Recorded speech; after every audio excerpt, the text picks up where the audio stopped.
And let me go ahead and take this down to make sure there's enough room because this is a long question, so I want to make sure that you guys can see the whole thing. Suddenly, I got to ask it. When you feel like you aren't doing enough, are you feeling guilt or shame? When you feel like you're not doing enough, are you feeling guilt or shame? We can take a step back here, and for a lot of us, we get guilt and shame mixed up. We think they're the same. They're actually not. And this definition comes from Dr. Brene Brown as well as some other people, but Brene Brown is the main definition that I use. Guilt is when you feel like you should be doing something, either something better or more likely you should be doing, taking some type of action, but you're not. So it's an internal judgment to say, yeah, I should have hit the gym this morning, but I didn't. I feel guilty about that. That's a simple example. It's usually internal. Shame actually is the opposite of that. Shame is when you feel like you should have done something or perhaps done something better, and you're afraid other people are going to judge you. It's an external instrument. As you might imagine, with guilt and with shame, guilt can eat you up quite a bit, but shame is really, really corrosive. And it's corrosive in the sense of you're actually giving away your power.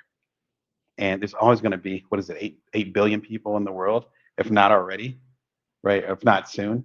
So 7.5, 8 billion people in the world. I don't care if you're the biggest superstar on the planet, have all the money on the planet. You imagine some of the people I'm thinking about, those insecurities as far as what other people think will continue to haunt you.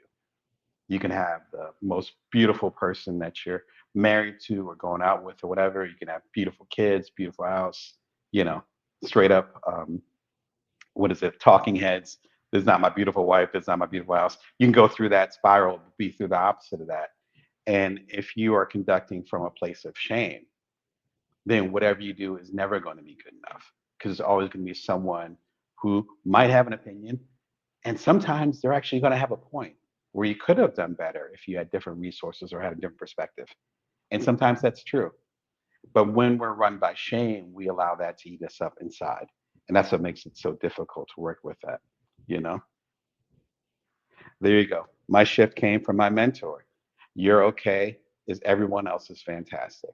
You're okay, as in you're pretty good, is everyone else is fantastic. And that would shift you. I remember us talking about, thank you for the feedback. You're pretty good, just okay, is everyone else is fantastic.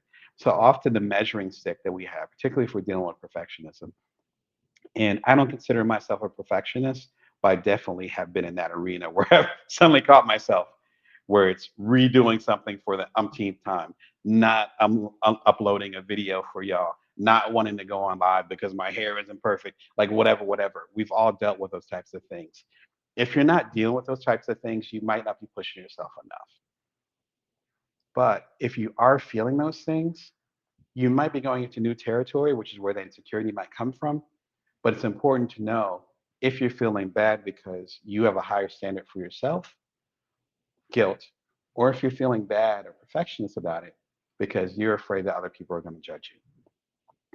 Again, the most corruptive perfectionism and the one that I've seen in my coaching clients and even folks that I've interacted with, the most difficult one is when it's built around shame because you really have to tame the beast because there's literally always going to be other people's opinions. I probably deal with guilt more than shame, so that's a little bit easier. Where it's like, oh, okay, well, Damon, you can adjust your standard, and then that kind of calms you down. Meditation, other things I talked about in recent previous episodes, episodes on transition, other things. A lot of the links are below. You can just subscribe right now and see the recent episodes right before this 400th one. That actually helps you get grounded. If you're dealing with shame, though, that means that you have to kind of call back those voices and find out where they're coming from. And sometimes those voices are coming from, you know, the way we were raised. They're coming from an intense criticism that cut us deep when we were in elementary school. I still remember some of those criticisms when my kids are 8 and 11. I still remember some of those criticisms that some of the less nice teachers said to me. And that was decades ago, as you can tell by my gray hair. So sometimes those voices actually aren't our own. We just internalize them. And often that ends up representing where shame comes from. A good example to go deeper into this is Brene Brown, Dr. Brene Brown, be respectful here. Her first book, The Gifts of Imperfection. This is a lesser known one because her next book, I want to say, was Rising Strong. Was it Daring Greatly? I think Daring Greatly was her second book. And that's when, she took off. That's around the time I went to my first TED and started speaking in person, blew my mind. Da, da, da. So this is before everything took off. A classic, old school one. It's right in the title, The Gifts of Imperfection. Why being perfect and having things perfect is overrated. It's so important to have this part of the conversation, particularly as I've talked about, I'm a parent. And so I'm having those conversations with my boys darn near every day, definitely weekly, as far as they get out into the quote unquote real world, as that feedback starts to come in, separating their internal standard and their personal best from what other people might do or say. And sometimes that shame isn't imaginary. Sometimes people are actually being critical of you. I dealt with that a lot recently, and I had to do my own check-in of myself and be like, this person's opinion or this organization's opinion does not define me.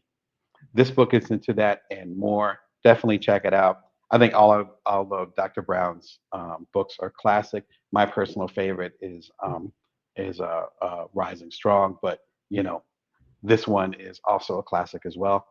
And of course, talking about Dr. Brown, not me, but her. I'm not a doctor yet. What's the difference between shame and guilt? It gets a lot deeper into what I just broke down for y'all. Definitely worth checking out. And I think that might give some insight as far as that's concerned. If you're dealing with perfectionism, or if you consider that you're a perfectionist, do you feel like you're dealing more with guilt, which is feeling like you should do more in an internal way, or more dealing with shame, where you're afraid that you're going to be found out, that you're not doing as much as you think you should be? Let me know in the comments. Even if you're watching the replay, go and throw something in there. I think it's really important to kind of figure out where that's coming from. I think that's key to dealing with perfectionism. So the first question, when you feel like you aren't doing enough, are you feeling guilt or shame? I'm entrepreneurial coach Damon Brown, here to help you as a side hustler, solopreneur, or otherwise a non-traditional entrepreneur. You're watching Bring Your Worth TV live on Wednesdays at 1:11 p.m. Pacific Standard Time, Vegas time. You can subscribe for free. And you can grab the new book, the complete Bring Your Worth collection, available wherever fine books are sold. And you can also listen to the audiobook on your favorite platform, including Spotify, and listen to it right here for free. And you can catch some of the recent episodes on Spotify and check it out. Yeah. And recovering perfectionist probably guilt. Yeah. Yeah. And I think it's really, I appreciate that. And I think it's important to kind of separate what those two feelings are, because then you can address them in a deeper way, as we'll talk about in other questions. Thank you so much for your comment. All right. So today we're talking about how to let go of perfectionism, live Q&A. Again, jump in the comments. Let us know how you're feeling about that and how you're dealing with your own perfectionism.